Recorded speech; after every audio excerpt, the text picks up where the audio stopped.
हाल के दिनों में कुछ लोगों ने पंजाब के अधिकारियों से मुलाकात की, जिसमें पंजाब के अधिकारियों द्वारा आम्रपारा के कुछ बकायेदारों की सूची मांगी गई ताकि उनके बिल विपत्रों की जांच कर यथाशीघ्र भुगतान किया जा सके। 485 बकायेदार बंधुओं ने बिना मीटिंग किए महज 22 बकायेदारों का नाम भेजा।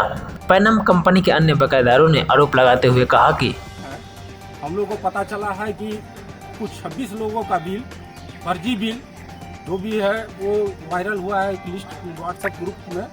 और हम लोग चाहते हैं कि हम लोग का जो पेमेंट हो एक मुश्त भुगतान हो और सभी लोग का जो हम लोग का ओरिजिनल पैसा है वाजिबन हम लोग ट्रांसपोर्टिंग किए हैं, जिसका चालान हम लोग ने उपायुक्त महोदय के यहाँ जमा किया है, सारा जांच हो गया है। उसके बाद भी लिस्ट में हम लोग का नाम नहीं है और 2 लाख 4 लाख 2 लाख 4 लाख बिल, करोड़ों का बिल का यहाँ नाम है। हम लोग 2 लाख 4 लाख पेमेंट पाते हैं और हम लोग का नाम नहीं है और करोड़ों का बिल का नाम है। इसलिए हम लोग जांच की मांग करते हैं। अगर प्रशासन द्वारा जांच करके भुगतान नहीं किया जाता है तो हम लोग आंदोलन करेंगे। इसके लिए हम लोग सब एक साथ हैं और इसके पूरा जांच करके ही भुगतान किया जाए, ये हमारी मांग है। इसके पास जमा हुए हैं।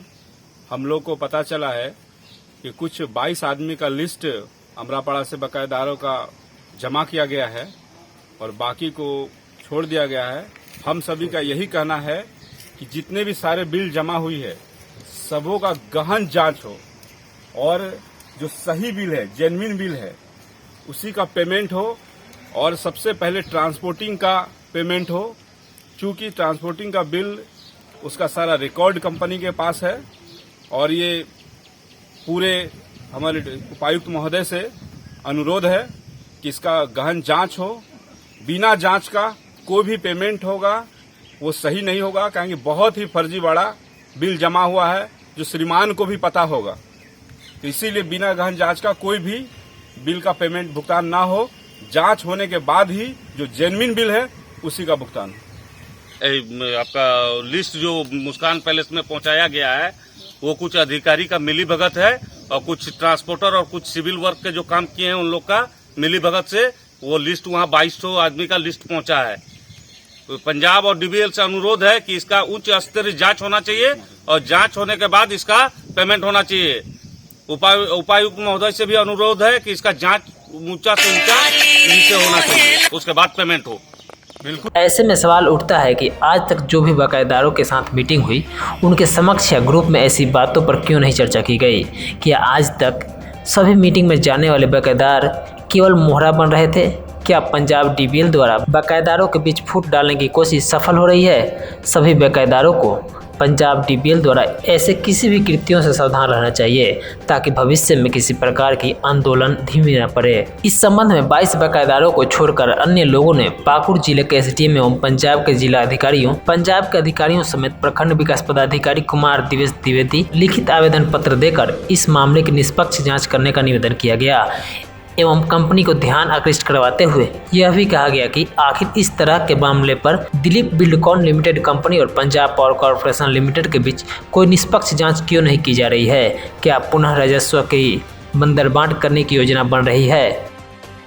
तो जेन्युइन भी है, उस तरह की आपको ध्यान देना होगा कि ये एक और फर्जी करेगा तो 1.5 करोड़ जो कुछ नहीं, ऐसा आदमी बिल दिया है जो साइकिल खेलता था कोयला करोड़ों का बिल, कभी पैनम ऑफिस नहीं देखा है, वो लोग करोड़ों का बिल दिया है। 50 जो बच्चा पढ़ता था सर वो बिल दिया, जो कभी आया नहीं उस समय 8 साल पहले उसका यदि एज नहीं था वो लोग बिल दिए। इनका नाम है ना सर, ये हम लोग क्या होगा कि हम लोग इतना छोटा बिल जो जेन्युइन है अगर हमको फर्जी करने का रहता तो हम भी 20 लाख का देते, 50 लाख का देते, 1.5 लाख का 2 लाख का नहीं देते। फर्जी करना है तो ठीक है। अब तो दोनों को लाभ कैसे किया जा सकता? आप जैसा उसको जो है फर्जी है। एक मिनट सर, आप जैसे कि सिविल वर्क आप स्थल जांच कराइए, एक छोटा सा पंजाबी नहीं सर, यहाँ कोई दूसरा कंपनी नहीं, नंबर जो बकाया हमारा वो पंजाबी थी। ऐसा नहीं है कि आपने उधर काम किया 7-8 साल तो आपने 200 करोड़ का काम नहीं किया और 3 महीने में 200 करोड़ का बिल आता है नहीं, मतलब आपने सिविल का कोई पेमेंट ही नहीं मतलब किया। आपने पूरा वो 8 साल सिविल का पेमेंट नहीं किया, 3 महीने में 200 करोड़ दे दिया आपने। आपकी बात सब है और ऐसा नहीं है कि से आप लोग जो भी कलेक्ट किए हैं उसमें ट्रांसपोर्ट का भी बिल दिख जाएगा बहुत का चलान मिस हुआ सर, ये हकीकत है कि 8 साल जो छोटा छोटा पेमेंट था, लोग सोचा कि 8 साल बाद अब 1-1.5 लाख मिलेगा कि नहीं मिलेगा, सबको जैसे जैसा हर आदमी पेपर एकदम सजा के नहीं रख पाता है सर, वैसे कुछ लोग हैं चलान मिसिंग होगा, तो उस पर आप गिराइए, वो लोग आप साथ में लीजिए। ट्रांसपोर्ट बिल लगभग आपको 90%, मैं नहीं बोल रहा हूँ तो 100% दे देंगे, 90% दे देंगे। आप ट्रांसपोर्ट बिल देखिएगा तो आपको समझ में आएगा। हाँ 10% उसमें भी कर देंगे, जेन्युइनली बोल रहा हूँ सर, आप उसका जांच कीजिए, देखिए और आप ट्रांसपोर्ट का बिल कीजिए, आपको यहाँ से कहीं दिक्कत नहीं। और ग्रामीण से जो आप अलग बिल कर रहे हैं उनसे बात कीजिए, वहाँ भी एक चीज मिस मत कीजिए कि सिर्फ 4 आदमी से बात करके पेमेंट छोड़ दीजिए, वहाँ भी बहुत सारे लोग हैं, वहाँ भी ये आप और जगह कीजिए, लेकिन यहाँ आप सोचिएगा जो 20 आदमी बिल दिया यहाँ से पाटों तक कंट्रोल कर लेगा, नहीं कुछ भी नहीं है। आपको कल उसका टेलर आपके ऑफिस में मिलेगा, सारे लोग आ रहे हैं, ये वायरल सर्कुलेट होते हैं, सब कुछ सब कुछ पड़ा है। ट्रांसपोर्ट वाले भी जो जिन्हों पे और कागज हैं जिसके पास ट्रांसपोर्ट शॉप है वो भी मैक्सिमम जो होगा हम लोग आपको देंगे, वो दे दो जिन्होंने अभी तक नहीं दिया ना, पहले नहीं और सर जो भी उन्होंने दे दिया है सारा कागज, उसका भी बताया जाए कि इसका आपका सही है, पहले आपको भुगतान मिलेगा, आपका हाँ वेरिफिकेशन हो गया। जैसे मेरा 5 लाख का बिल, सारा कागज कायदा चलान, इतना चलान है, सारा चलान दिया हुआ और जो भी रिपोर्ट मांगे सारा दिया, उसमें एक बार कंफर्मेशन भी होना चाहिए कि आपका हो जाएगा या आपको बुलाया गया सभी का सही है और हम लोग झूठा सचा फंसा कर हम तो 1.5 करोड़ का बिल 4 महीने का बिल है वेरिफिकेशन मस्ट स्तरीय जांच होनी चाहिए। आपको क्या मामला से कैसे कंपनी कैसे करेगा बता, वही तो 3.5 लाख रुपया सर काम पाएंगे किसी भी पेमेंट के लिए जो उसका इंग्रेडिएंट है, वर्क ऑर्डर, स्थल पे काम, मेजरमेंट बुक, उसके बाद काम वेरीफाइड वो आएगा। ये जाकर के वेरिफिकेशन भी करवाएंगे कि वाकई काम हुआ है कि नहीं, ये उसकी भी जांच करवाने की कोशिश करेंगे कि उसका पेमेंट हुआ है कि नहीं हुआ है ना सर।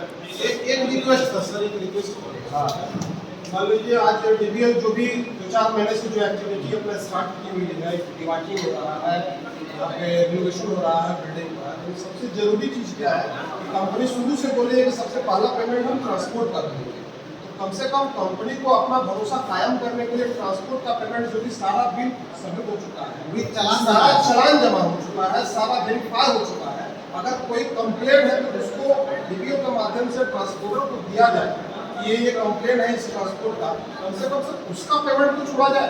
सिविल तो जांच का विषय है, वो जांच होते रहेगी, 6 महीना हो, साल भर हो, उसमें कोई दिक्कत नहीं। ट्रांसपोर्ट वाला तो पेमेंट सर आप कर ही सकते हैं, ट्रांसपोर्ट का तो प्रोसेस चल रहा है, उसके लिए सब उसका पेमेंट तो छुड़ा जाए सर। जिसका इलेक्शन के कारण हुआ है, इलेक्शन चलाना है, जिसका चलाना है उसका पेमेंट हो जाएगा। वो इलेक्शन के कारण रुका हुआ है, हमने कुछ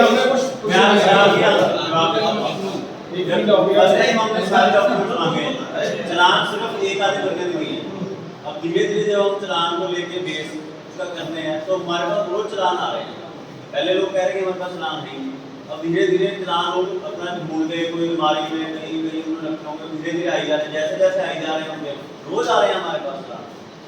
आप चाहे आप देख रहे हैं संथाल हूल एक्सप्रेस, शोषण के खिलाफ बुलंद आवाज।